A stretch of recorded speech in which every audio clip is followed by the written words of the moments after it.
All right, everyone. Well, we're going to go ahead and get started, and we're really excited to work with BSB and have them share a little bit more about how they've incorporated AI into their process. For those of you that are joining, I'm sure there's many of you that are, architects, developers, all different kinds of roles within the AAC industry.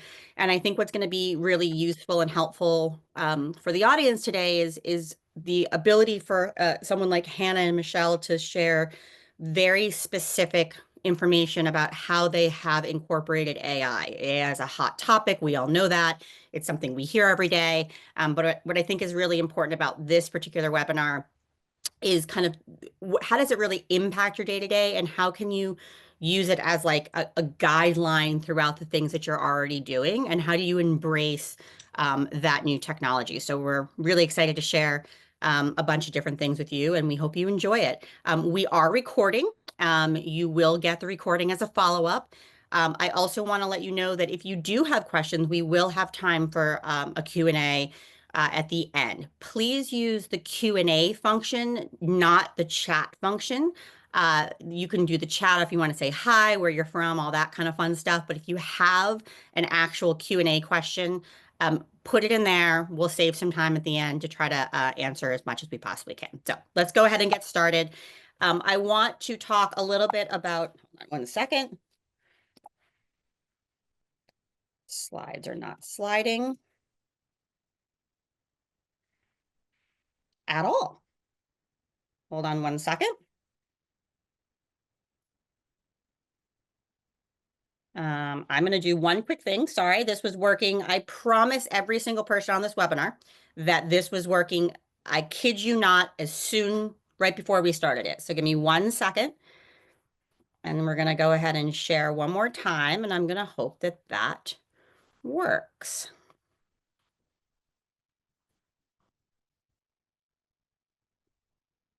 Michelle and Hannah, why don't you guys go ahead and start introducing yourself? Forgive the part where I don't have the slide, and we'll go from there. That's fine. You can see our faces, so it's all good. Yeah. Hi, I'm Michelle George. I'm from BSB Design. I've been with the company since 2018. I started as a job captain in the multifamily space and have migrated to where I am now. So I was the national multifamily BIM manager, and now currently, and hopefully for forever, I will be the national director of innovation. And I am a registered architect in North Carolina. I'm CARD certified, all that good stuff. Hannah? Hey y'all, my name is Hannah Mell. I am the market researcher for BSB Design, as well as the business developer for BSB Design's multifamily prototype process called the Solutions Collection, where we can get to a permit set of drawings in 30 days. And so my history with the firm, I started in 2017. It's varied over the years, but I personally have a passion around creative communities can be more resilient, and finding out ways to facilitate that ever-growing need for more homes in our communities. So whether that's working on the local jurisdiction side or on the process side with our director of innovation here, Michelle George, that's where I operate from. Awesome. Thank you. And apologies for the little hiccup there. We're back in action. I introduced myself in the beginning, but I'll do it again. I'm Megan Holsinger. I head up customer success here at TestFit, and BSB Design has been a customer of TestFit's for a while now, hence this partnership and our ability to bring you this information. I want to talk a little bit about how BSB came to be and how you guys got involved originally, like the foundation of the company, but also a little bit more on how you came to work with TestFit and what that looks like for you all. All right. So BSB Design is a national residential architecture firm. We were founded in 1966 by Jack Bloodgood. We have a number of regional offices. We have this beautiful national perspective, but also a local focus in our architecture. So the founding partner, Jack Bloodgood, believes that everyone deserves to live in a home designed by an architect. That applies to multifamily, single family, every single facet of every single type of individual that is in this country, we do believe that they need a home that's designed by an architect. It really does impact and elevate lives. With how we got to TestFit, I will lean on Michelle George. So we came across TestFit from a TestFit employee reaching out to one of my counterparts, Jeff Mulcrone, who is in the multifamily design. He's the director for that. And part of the innovation space is we kind of think tank these opportunities that come across our plates and see how it's going to benefit our process.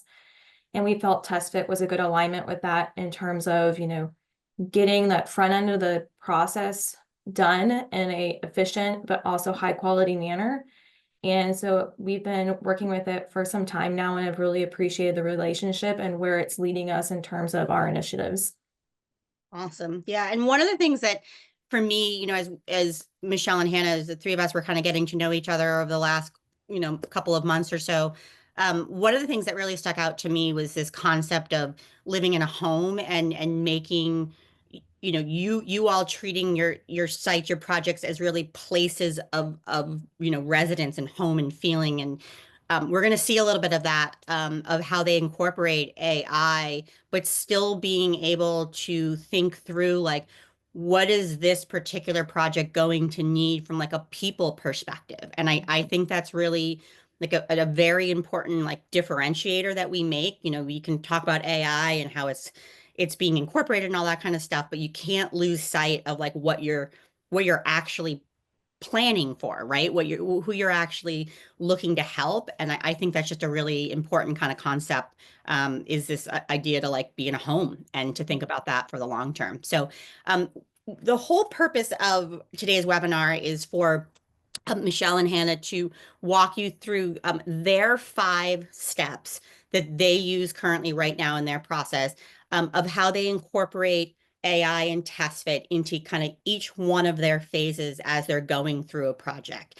And so the kind of fun part is that they have actually, you're going to see some videos in some of these steps of real life sites, real life projects that they've worked on.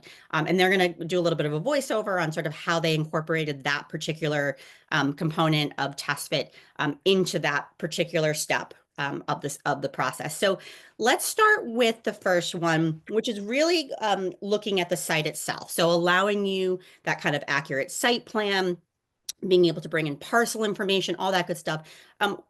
We're going to talk through steps 2, 3, 4, and 5 and all of that, but I want to dig in really to the first one, which is where it all sort of starts, and where you can get quite a bit of information from TestFit and AI. So let's go ahead and we're going to look at exactly what they're doing in an actual project, and I'll let you both kind of voice over what that looks like. Yep. So within architecture, obviously, we are taking things from the mind's eye and pulling it into reality and then letting it go vertical, right? But that transition from sketching it out to showing it to somebody else, how do you communicate that? How is the representation? And so this is basically, with TestFit, we have the ability to do a digital napkin sketch, and it's blending the art of architecture and land planning and just site layout all the way with the AI and the science of AI. And so with these examples that you're seeing right here, we're able to quickly do site studies once the developer knows, obviously, unit mix, the square footage of their typical unit, and then also parking ratios, topo, all of that plays into what kind of amenities do they want. We're very quickly, obviously, you can see the different examples. We have 3 that are rotating right now, where you can see how we can start the conversation with the developer of talking about different options and very quickly moving from different plans as we evaluate.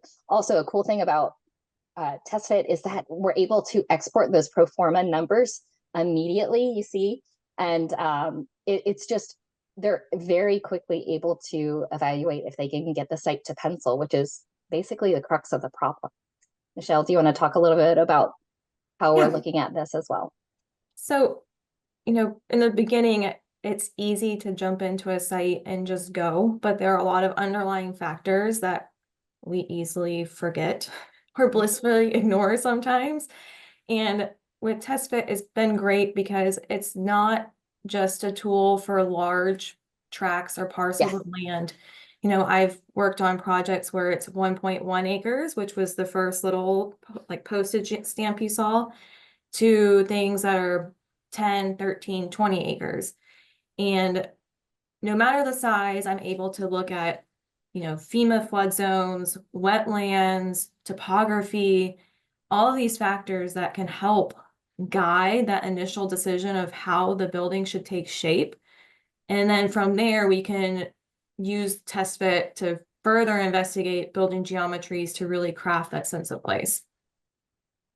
Awesome. Yeah. And I think it just, one of the things you said, Hannah, in particular, was just the ability to get so many options so quickly at such an early stage.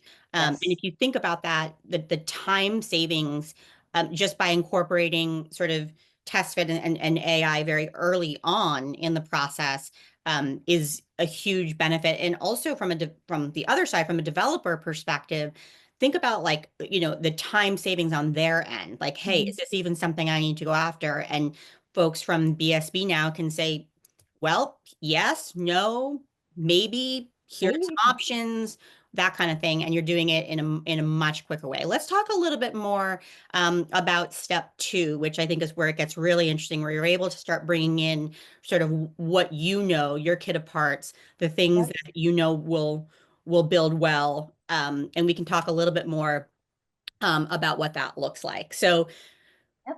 I'll let you guys go forward. All right. So I mentioned briefly about how different developers and also different jurisdictions require different unit mixes, unit sizes. Obviously, parking's a big conversation in Raleigh, North Carolina. Actually, they've removed the parking requirement. So it's just, it's ever changing, right? Yep. And so how do you quickly look at the site and adjust as needed? There's one site specifically that I'm thinking of in Waxhaw, North Carolina, that we studied. And initially, the developer said, we want both garden and also townhomes. And so for the solutions collection, our prototype process, we had footprints for both the garden and also for the townhomes. And we played with a couple of different options. He went back to the municipality. They said, it's too high density. We want to go straight townhomes. Mm. And so that's how we were able to leverage the kit of parts and what we currently have in our personal library for the solutions collection to adjust based on the market's needs. Mm-hmm.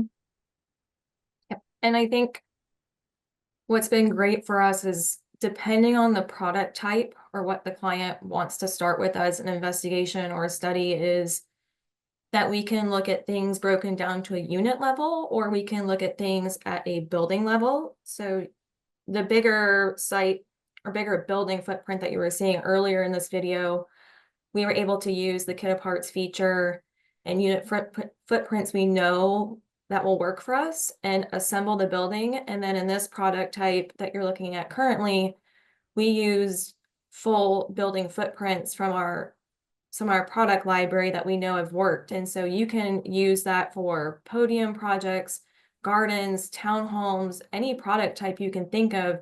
You can either use the default from TestFit, which is great, or you can incorporate specificity from your company standards, which is what we tend to do. And that's where we've seen a lot of time savings and benefit, especially in communication with our clients. Yeah. And the ability to pivot there, Mhm. I think in the example as Hannah was talking is such a critical, you know, tool to have. Like you know, it didn't throw you off your game, right? You were like, nope, we're good. We got you. And you were able to kind of go back and give them another option, which is, I mean, that's such a win-win in so many Mhm. different levels. And I think what's great too is when you start to think about time savings in the beginning portion of a project, like Hannah mentioned, the client knew they were going to have some headwinds against the jurisdiction. Think about all the times you go through entitlement and how long and arduous that process can be. Using tools like TestFit and AI, you're able to shorten that and reduce the amount of resource you put in, but still net an output that's beneficial and get you the results you need. So like we're talking about, you know, it's a win-win situation for both the architecture side, but also the developer side, and being mindful of time as a resource. Yeah. Yeah, absolutely. Um, So one thing that this sort of step 3 is I think one of the more interesting ones. I have another one coming up that, spoiler alert, is really truly my favorite. But this next one I think is really interesting because you talk a little bit more about how you're combining sort of the actual experience and then sort of the money side of things as well, which I think is going to be really interesting for a lot of folks on here, and kind of how you marry those two things together. And again, I'm going to link it back to what we talked about on one of those intro slides, which is this concept of home and placemaking. And I know you have an example here of what we're watching in this video and sort of how that came to be and some things you had to do in order to make that relevant and work. But I think it's a really important sort of thing to pause on and think about. It's yes, AI, as we've just shown you in the first 2 steps, obviously saves you a ton of time, but that doesn't mean that AI has to completely take over either and create some sort of robotic, output that doesn't really feel like home, right? That doesn't really feel like a place. And so talk to me a little bit more about how you do those things at BSB. Go ahead, Michelle. Okay. So we've talked about kit parts. This project utilizes that, but what we haven't spoken to are the schemes that you can have within TestFit, which has been great. And what's really lovely about this project and TestFit is I sat in on a live meeting with the client with all of my, I think I had like 8 to 10 schemes at some point, and we walked through them and I had it pulled up on the screen. Like Hannah was saying, it's a digital napkin sketch. And we were able to say, here are the options we've come up that we think are best, what appeals to you, what meets your vision. We can look at things like travel distances from parking. For this particular client, they knew that they were marketing towards like middle age to retirement, and they weren't going to want to walk 500 feet from parking space to unit. And so we were using things as simple as a measurement tool in TestFit to say, all right, from point A to point B, it'll be 300 feet. And they know from previous projects that their residents appreciate that brevity of walk. Yeah. And folding things in like that, I mean, there's simple moves, but it can make a big impact depending on the market that you're going after. And thinking about placemaking and other things that make it beyond just a building and making it into a home is taking the units and carving it and crafting it to where it makes sense on the site and does pencil out, but then thinking further about the amenities. And we can place parks, we can place pools, trees. I mean, it's a wonderful thing to actually be able to put vegetation on there because it makes it seem less cold. It seems more an element, and people love nature. And so you start to fold these different layers in that really take it from a hard 2D drawing into something where people can envision themselves living there. And I think that is very impactful and speaks to the message that we want everyone to live in a home designed by an architect, whether it's single family, multifamily, and everything in between. And it's the lived experience, again, just to emphasize that. While we're looking at the logistics, we're always putting ourselves in the tenant's perspective and just making sure that it's laid out in a way that serves them and their lives. And it's just a really cool way. Again, numbers check out, pro forma, we're good to go.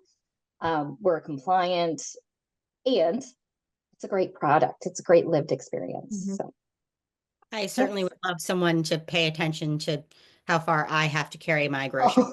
But we'll get onto that later. I refuse multiple trips. Yeah. I was just referring to my husband and kids, but sure. Yeah. I mean, your trip would be great as well. Michelle, you mentioned when you were just chatting about this video that you were able to bring this digital napkin sort of up in live in front of the client. Can you talk to us a little bit more about like what that experience is like? I think there's probably a lot of folks that are on here that are wondering, how did that actually go? Like what was the reaction from the client? Like, how did that work? It was wonderful. It was the first time that we took that endeavor, and luckily the client was warming and embracing of doing that as a team. And being able to just grab the amenity and move it and see how it changed the nuance of the building was enough to kind of sell that this is a valuable tool. And you can sit there And he's like, what happens if I change my unit mix? And I'll say, hold on, you know, it's easy enough for me to put in, I want 50% one bedrooms, 40% two, 10% threes.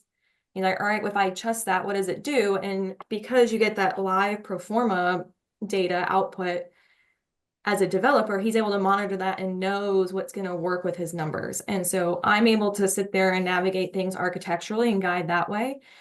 And then the client's able to live time be like, nope, not going to work, not going to work. And so you're saving a lot of time also in the communication realm of emailing, because things get lost in email, whether or not you're great at writing emails or not, it happens. And so when you're having that dialogue real time, you leave that meeting being on a clear sense of direction of where you're going to move going forward.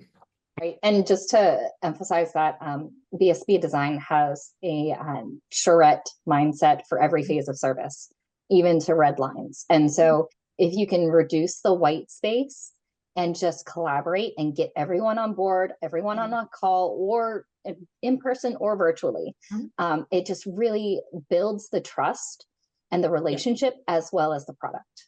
Yep. Yeah. Yeah, you took the words out of my mouth. It's the relationship building component. And I would venture to say, and I'm, down the road, by being able to show this sort of collaborative effort and the real-time impact of changing unit mixes or whatever is top of mind for that developer or whatever, I would argue that leads to repeat business, that leads to benefits for BSB and just a better relationship down the road, which is just great overall. We're going to talk a little bit about that, how AI can help the team itself in general, and we're going to talk a little bit more about that in detail. But I just think that's a really important point. So, thank you for sharing. Absolutely. Great. Any other comments on this before we head to the next one? I want to talk a little bit about sort of the whole visual experience, which I think will be important for a lot of folks. There's a lot of visual learners out there. So, so we've talked a little bit about, how BSB Design incorporates AI kind of early on, obviously, in stages and bringing in the KOP and all that kind of stuff. But I think what's also really important to kind of drill down a little bit more on is, all right, so but what does that look like from like an end result perspective? Like what does that look like from an output perspective? Because it's one thing for you to do all this work up front and what's going to pencil and what's not, and here's different things that we can do. But a lot of folks just want to see like, all right, what is this going to look like, right? Like what is the reality of this? And I think you do a really nice job on this slide of talking about how you can marry both, using the AI component, but also making sure that we are like, we're visually communicating what's actually going to happen. Love your thoughts. All right. So as I mentioned previously, it's all about trust, right? You want to make sure that the communication shows that you are seeing, hearing, and valuing what your clients have to say.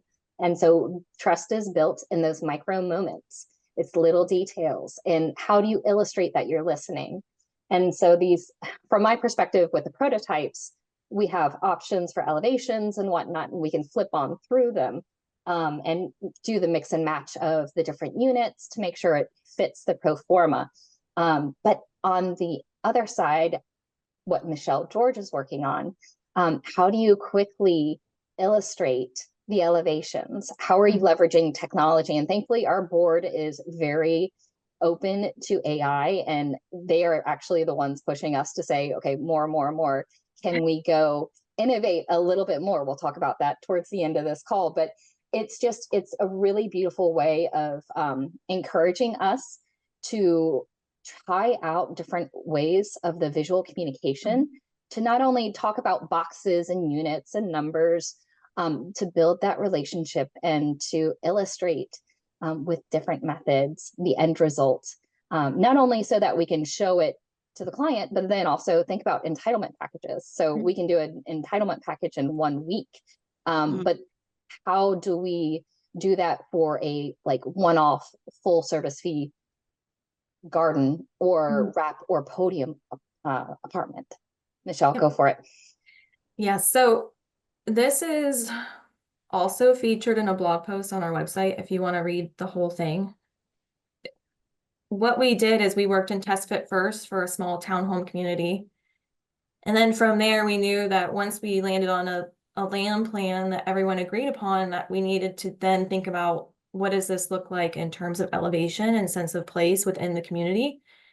And what we did is we took the TestFit file out, and this is part of the program and feature of it, which is wonderful. And we were able to put it into a 3D massing software to just add a little bit of elements to clarify the model so that when we took it into text to image or image to image AI, that we were able to prompt it and generate a visual output, as you see in step 6, that we can show to a client and say, you know, does this look how you want it to look?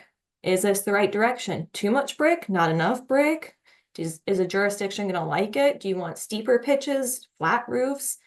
All these things that often come up later in the design process. We're moving that up into the front end so that once your teams go into production and start to really model these things and whatever platform you use, they have a clear sense of direction, because it does service to no one when you've spent time and resource modeling these buildings. You go back to the client and you say, is this what you want it to look like? And they're like, oh, well, we had something else in mind. And so thinking in terms of how you tie these pieces together is really where you can see time savings and also savings of frustration, which is equally valuable because it amplifies that clear communication and builds that trust, which really just drives that relationship with the developers that we work with and just is of better service for everyone on the project team. Yeah, and everyone on the project, I think, is key there, right? So it's folks that are going to end up touching this, you know, when you're in production, and to your point, like giving them as clear of a direction as possible, but doing that ahead of time so that you're not getting to sort of that end point and having someone say like, "Oh, you got to be kidding me!" Like that's not at all what, you know, we were thinking this was going to be, and then you're losing time, frustration.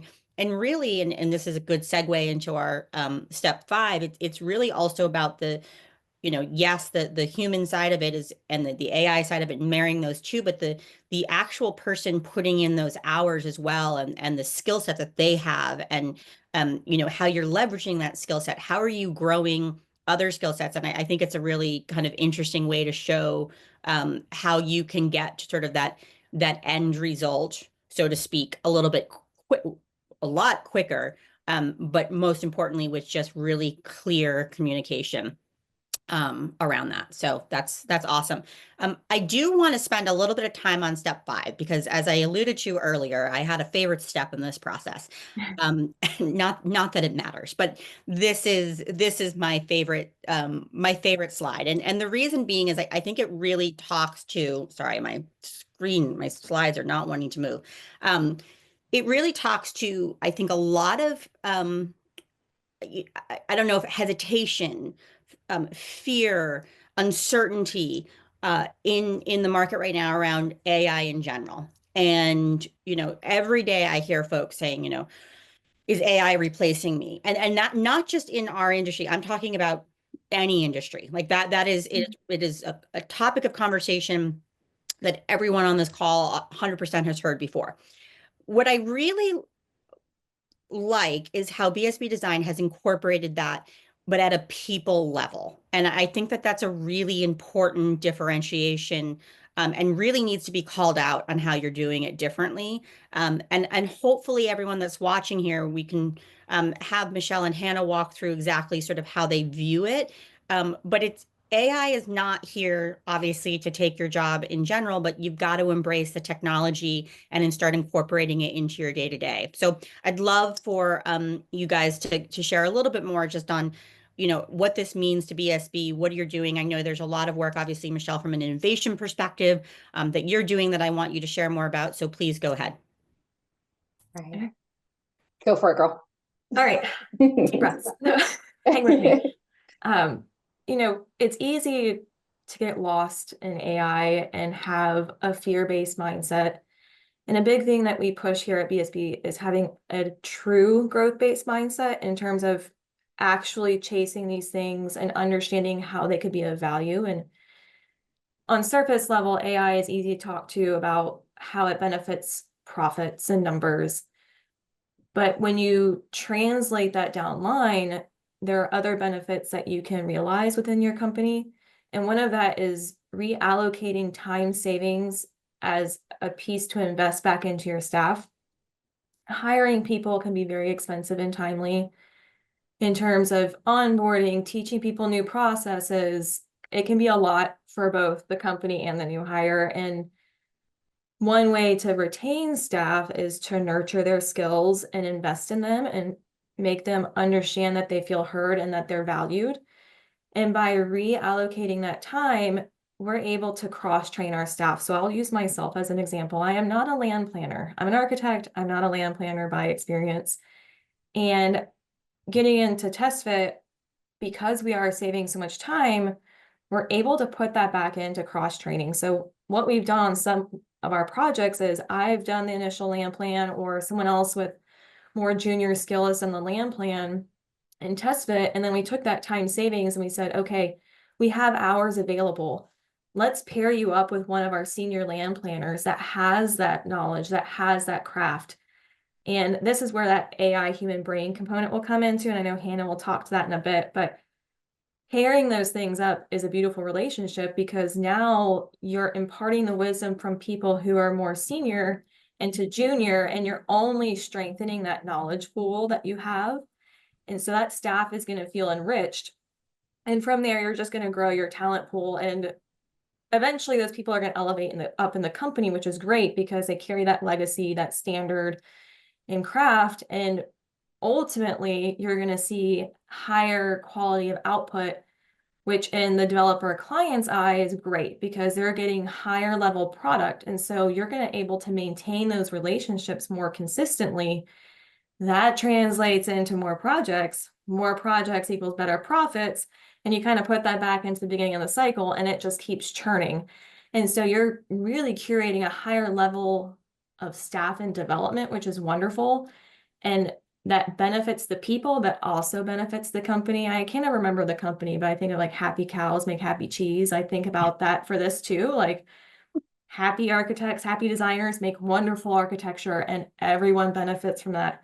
You know, the person that lives there to the developer, it can't ever fail you. So I think that when you kind of step back and look from that lens and say, what can we do with what we are saving and reappropriate it in a well-served manner, it's a beautiful thing. Yeah. Yep. It's laughing cow, in case anyone was Yeah. wondering. There we go. All right, I'm going to use Not a plug. I'm going to use a Steve Krobism. Our director of marketing is actually on this call. Hey, Steve. So he says that clarity is kindness. And so how do you leverage career pathing and this kind of cross training towards an end goal? Speaking to the architects here, if you started as a job captain, how did you become a designer? How did you become a project manager, project architect? How did you get exposed to so many different facets within the industry? Architecture is a craft. It is ancient. There's so much history. I get chills thinking about it. And so when you're looking at different ways to encourage teams to grow, people to grow, I think what Michelle George just mentioned here is a beautiful example of how cross-training and pulling the wisdom from those experienced land planners with the technology so that the younger staff can start to just dip their toes into it. Do they like it? Are they problem solving in this way that supports not only the developer's growth, but their own personal growth? Yeah. And I would argue too, just, really, whether you're new to a company or you've been there for a long time, it's more about sort of thinking, how do you embrace that change? And listen, AI is not going to be the only change, right? There's other changes that happen, but I do think, kind of going back on the happy cows, good cheese, I just butchered that, but you know what I'm trying to say. I think it's, more projects ultimately at the end of the day benefits everybody, right? Like at the end of the day, it benefits the employees of a company, it benefits it benefits design outcomes, it benefits everything.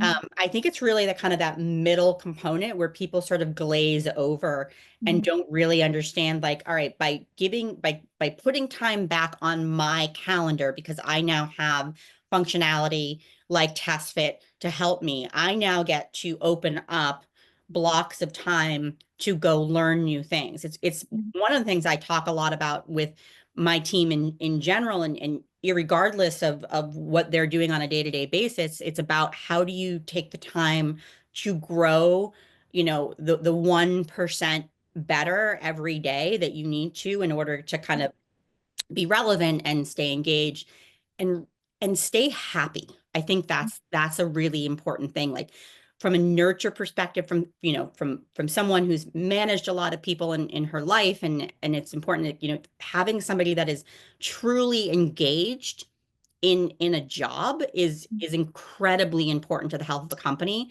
And I just really think you've done an excellent job of trying to marry these two things that are, you know, hot topic issues.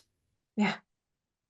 Yeah, and I think one of the big things Dan Swift, our CEO, will say is, you know, we work to live, we don't live to work. And we all love our profession. And it's, like Hannah said, it's a craft, it's something we love, it's ingrained in us.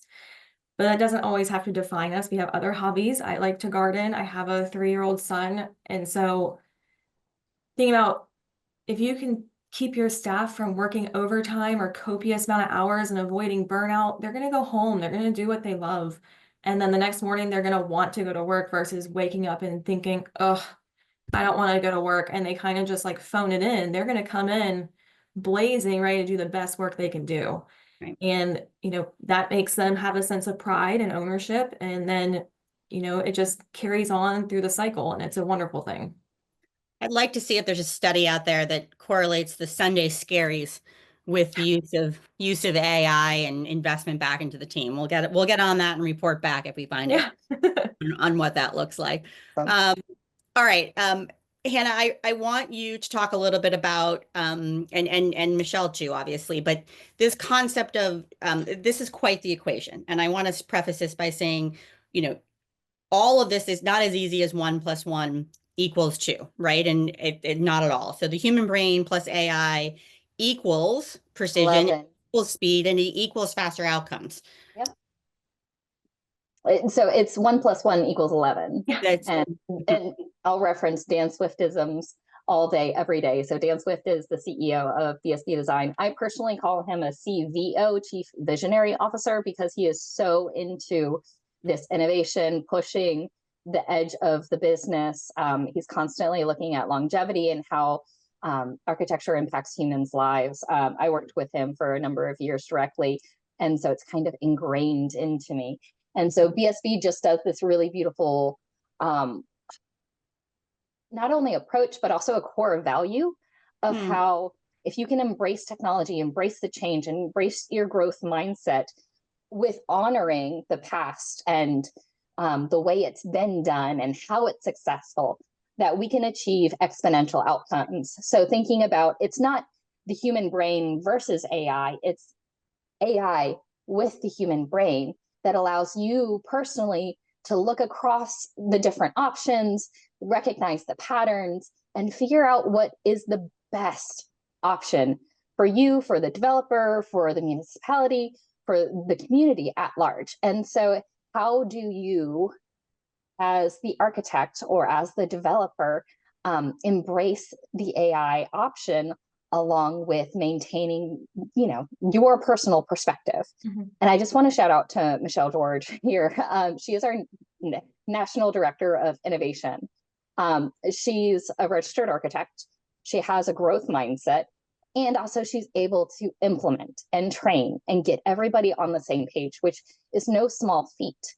And so when you have a company that's very, you know, curiosity driven, open to exploring, how do you actually get it into the regular workflow? That's a change management challenge all in itself. So Michelle, do you want to talk about your experience as the National Director of Innovation and how with the board's push, but then also how do you handle it? that change management? Yeah, so I have been involved in innovation with the company pretty much since I started here. We have some internal initiatives to help think tank ideas from all of our staff. And by my involvement and connection with Dan Swift, over time, it became realized that it would be of good service to have someone in an innovation position, which is how I got to where I am now. And while a big portion of what I do is AI, because that's just trending, it's what's hot, staying on current times. Sometimes it's more about, looking at the whole process. It doesn't always have to be AI. It could be just, are we doing things inefficiently? What makes it inefficient? How do we fix it? And, a lot of it is resolved by AI. And I think the challenge is kind of showing people it's not ominous, that it is a tool. And I think I mentioned in a previous conversation that you think about houses being constructed, they've been constructed for forever, and it's an ancient craft. And originally people did it carving with stone tools and notches and grooves. And then someone's like, oh, I can develop a hammer and nail. Wouldn't that be great? And that, may seem ominous then. And then you get nail guns coming out there. So they're new tools that we just put in our tool belt that make our life easier, but it's not replacing what we do. There's always going to be the human factor driving it. And when it comes to innovation, a lot of times it's show, not tell. And so I get in there and I tinker with these things myself, and having the experience of working in the production within the company and Revit and BIM, I kind of know a lot of these pieces and I can see how to inject these solutions. And sometimes it works and sometimes it doesn't. And I think that's the great thing about R&D or, innovation mindset is you kind of think about it in the scientific method. What's your hypothesis? How am I going to prove it? And what's the conclusion? And sometimes it's a strong conclusion. And sometimes you're like, you know what, it's not for us. And I think in terms of innovation, it's important to think just because you say no today doesn't mean it's no next week or a year from now, because the technology landscape is evolving so fast that if you say no today, that company could be superior in the next 3 months. And so it's important to keep your eyes on the horizon and kind of scan and see how things are going and monitoring what they're doing, because I think it's a disservice if you just kind of close the door on all these options, because people are really pushing and doing really great things. And I think TestFit is a great example of that. All the time, I'm like, IT, can you download the update for me? Because they're always improving, they're keeping up, they're pushing it. And it's been great to see it grow in the time that we've been using it. And I'm excited to see where it's going to go to. Shout out to our product and eng team right there. They're great. Working hard as we do. They get stuff done. Michelle, I want to, we don't have a ton of time left, and I want to get us to some Q&A. And there's actually a Q&A question that sort of resonates a little bit with what you're talking about, and sort of staying ahead of things and choosing to incorporate what you can, where you can, in order to get ahead. And so one of the questions that we got was, any advice on how a smaller business can incorporate AI into their practice? So from what this person is saying, it sounds like they've come across a lot of AI tools that maybe are more focused on like larger, operations, companies, that kind of stuff. But what would be your advice? Even, maybe that company doesn't have the resources that BSB Design has exclusively, but I think it's important to think about anyone can embrace AI. Talk to me a little bit more about that. Yeah, so I like to think of it ROI. Everyone knows that term, I think. And there's so many solutions out there. And even I've done this where I look at it, I'm like, that's great. But when I compare the benefit to the cost, it doesn't always balance out. And so you have to be mindful of that, because there are a lot of solutions out there that are wonderful, but they get very costly. And so it's not on balance. And so I always encourage people to look at their process and see where they think they can improve and start to find those solutions. And sometimes it's as simple as using like ChatGPT to write your emails or your RFPs, because that's very autonomous. It's mundane. I don't know if a lot of people like doing it. If you do, I apologize. But, use these resources to kind of take out the stuff that's repetitious and mundane and that people don't really like doing. And you'll, even if you saved 5 minutes a day, if you scale that across the year, look at those numbers. And then if you apply that factor to how many people are in your company, it's going to amplify. It's an economy of scale. So I would kind of encourage you to open up the lens and maybe look a little bit beyond the monthly factor and really see how much time it's going to save, how that equates to like maybe your billable rate or your hourly rates, however you do your compensation. And then factor that out across the year. You might be kind of surprised. You might be like, oh man, I can save 10 grand a year from just having Chat GPT write my emails. And then you're like, oh, now I have 10 grand that I can free up. Maybe I can reinvest that into the more expensive software. And then you take that time and you kind of keep reinvesting it back into your company and see where it goes.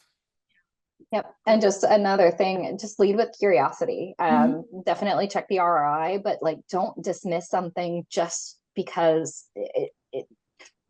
it seems arduous or, you know, it's something for me personally that's just been exponential. It's not AI, but it's just an option. So I have a bookings link with Office 365. I know a lot of people use Calendly.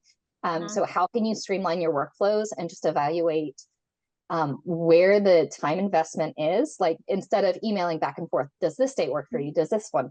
No, I can just send out a link to say, hey, here's my calendar, book whatever works for you. And it just lands beautifully. And also I get to maintain my time blocking, which is super important because at BSB we have buffer days, free days, and like focus days. And so it's just really nice to fit those conversations into that pattern. Yeah. And just being able to then reinvest the time you know, and money saved from free tools into something that maybe does cost a little bit of money.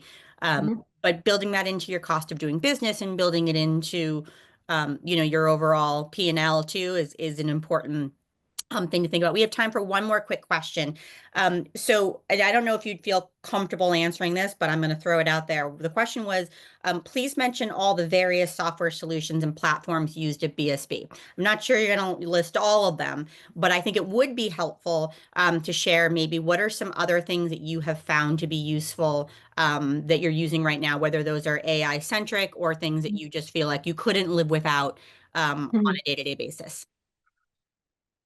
Let's see. I think a big part of this is being critical of your process and finding how you can revamp that. And then from there, look at AI solutions, how it applies. So, I mean, we've looked at, obviously we use TestFit, but we've also looked at Midjourney, you know, all of those text to image, image to image, AI, you know, Chat GPT.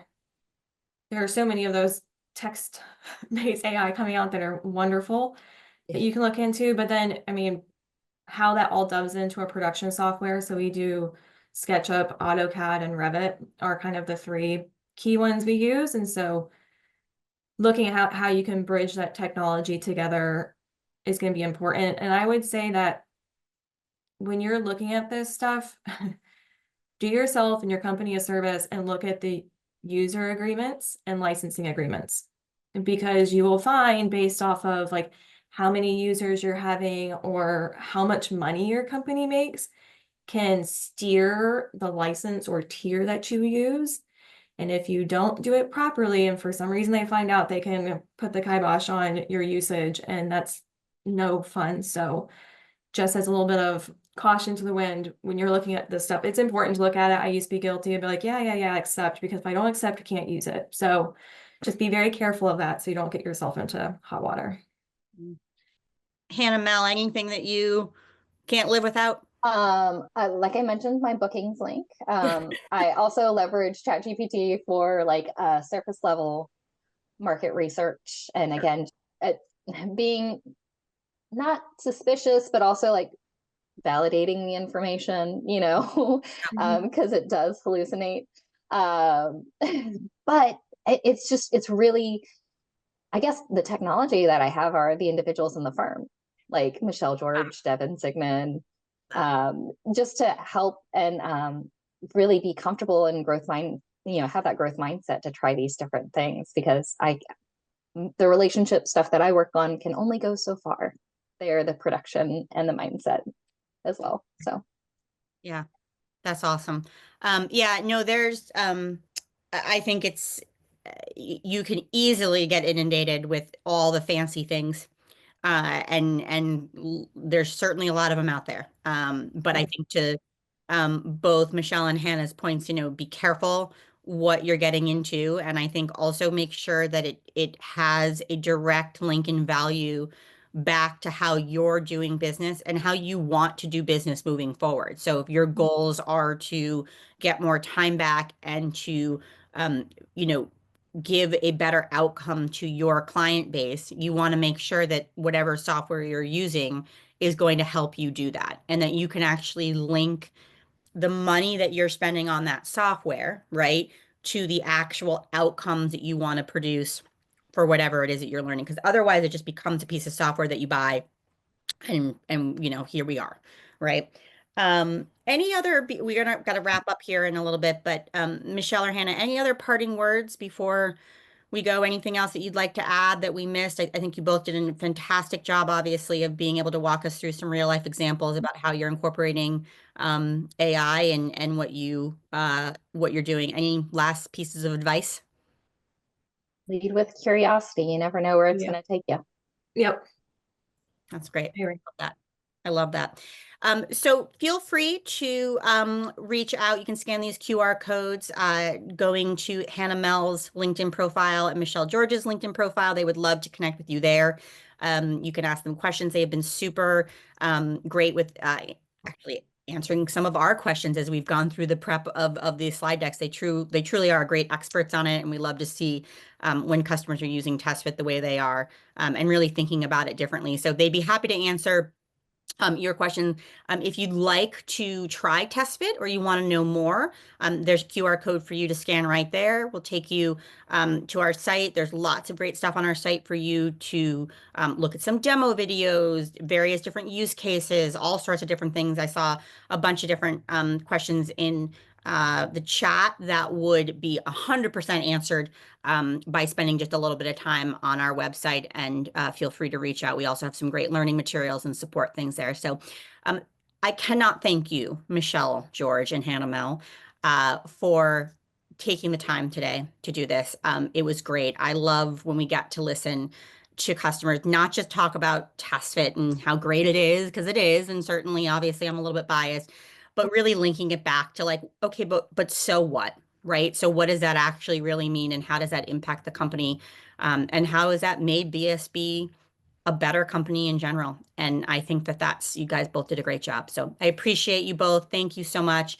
Thank you to everyone who joined. Again, make sure you connect with Hannah and Michelle, and take a look at us at testfit.io by scanning that code, and we will see you on the next one. Thanks so much. Thank you. We appreciate it. Thanks, Megan. Bye. Bye.